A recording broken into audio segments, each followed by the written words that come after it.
Hi అండి. అందరికీ నమస్కారం. Welcome to my channel. ఈ వీడియోలో రిటైర్డ్ ఉద్యోగుల బెనిఫిట్స్‌పై ఏపీ హైకోర్టు కీలక తీర్పు విడుదల.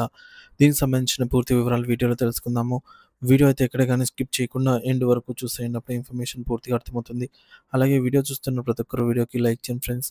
ఈ వీడియోని తోటి ఉద్యోగ పెన్షన్ మిత్రులతో అయితే షేర్ చేయండి.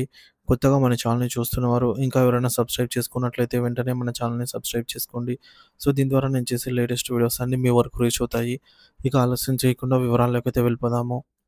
ఫ్రెండ్స్, ఇక విషయానికి వచ్చినట్లయితే ఏపీ హైకోర్టు సంచలన తీర్పు. పదవి విరమణ ప్రయోజనాలు ఉద్యోగుల హక్కు, ప్రభుత్వ దాతృత్వం కాదు అంటూ పదవి విరమణ చేసిన తర్వాత ఉద్యోగులకు అందాల్సిన గ్రాట్యుటీ, లీవ్ ఎన్కాష్మెంట్ వంటి ఉద్యోగాంతర ప్రయోజనాలను చెల్లించడంలో ప్రభుత్వం మరియు దాని పర్యవేక్షణలోని సంస్థలు చేస్తున్న అసాధారణ జాప్యంపై ఆంధ్రప్రదేశ్ హైకోర్టు తీవ్రంగా స్పందించింది.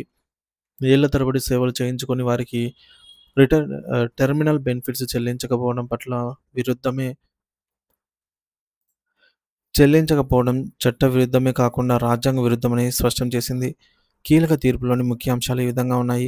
రిటైర్డ్ ఉద్యోగుల బెనిఫిట్స్‌పై ఏపీ హైకోర్టు ఇటీవల కీలక తీర్పు వెలువరించింది. ఈ తీర్పులో పేర్కొన్న ముఖ్యాంశాలు: హక్కు దాతృత్వం కాదు అంటూ టెర్మినల్ బెనిఫిట్స్ అంటే రిటైర్మెంట్ బెనిఫిట్స్ ప్రభుత్వాల దాతృత్వం కాదని, అవి ఉద్యోగుల కష్టార్జితమైన హక్కు అని హైకోర్టు స్పష్టం చేసింది. ఇది ఉద్యోగులకు పెద్ద ఊరట. రాజ్యాంగ విరుద్ధం. ఆర్థిక పరిస్థితి బాగోలేదన్న సాకుతో ఉద్యోగులకు రాజ్యాంగం కల్పిస్తున్న సామాజిక భద్రతా హక్కును ప్రభుత్వం, దాని సంస్థలు కాలరాయలేవని పేర్కొంది. ఇది రాజ్యాంగ విరుద్ధమైన చర్యగా అభివర్ణించింది.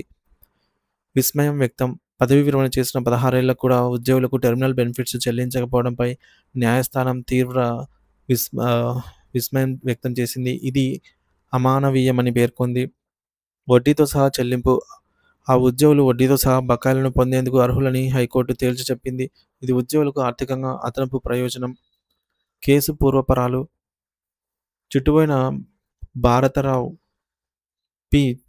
చంద్రమౌళీశ్వరరావు, బండా శివరామకృష్ణ ప్రసాద్, ఎ. సాయిబాబు కృష్ణా జిల్లా సహకార కేంద్ర బ్యాంక్ డీసీసీబీలో పెయిడ్ సెక్రటరీగా పనిచేశారు. తర్వాత వారి పోస్టులు క్యాటరైజ్ చేసి సెక్రటరీలుగా ప్రాథమిక వ్యవసాయ సహకార సంఘాల్లో బదిలీ చేశారు.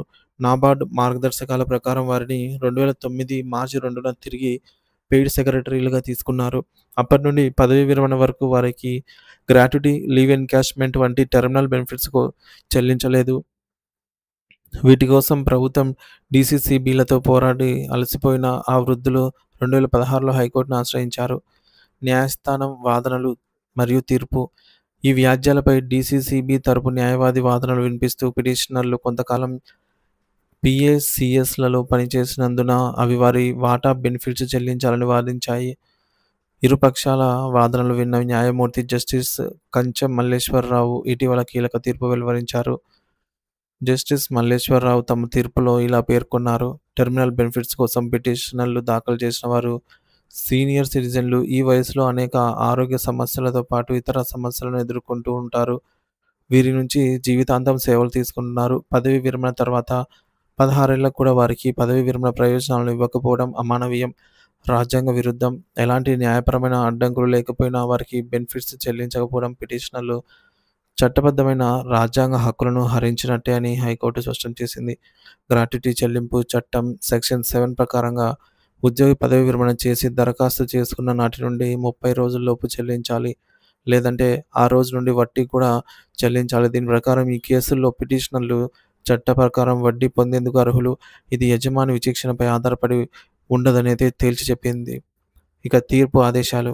గ్రాట్యుటీ, లీవ్ ఎన్కాష్మెంట్, ఇతర ప్రయోజనాలను పిటిషనర్లు లేదా వారి కుటుంబ సభ్యులకు 10% వార్షిక వడ్డీతో చెల్లించాలని హైకోర్టు ఆదేశించింది. ఫ్యామిలీ మెంబర్ సర్టిఫికేట్లు పరిశీలించి ఆ తర్వాత 8 వారాల్లో చెల్లించాలి. అంతేకాకుండా కోర్టు ఖర్చుల కింద పిటిషనర్లు ఒక్కొక్కరు 10,000 చొప్పున ప్రభుత్వం, డీసీసీబీ అలాగే పీఏసీఎస్ చెల్లించాలనేది కోర్టు తీర్పునిచ్చింది. ఈ తీర్పు దేశంలోని ఇతర రాష్ట్రాల్లోనూ కేంద్ర ప్రభుత్వ ఉద్యోగుల పెన్షనర్ల సమస్యల పరిష్కారానికి ఒక మార్గదర్శకంగా నిలిచే అవకాశం ఉంది.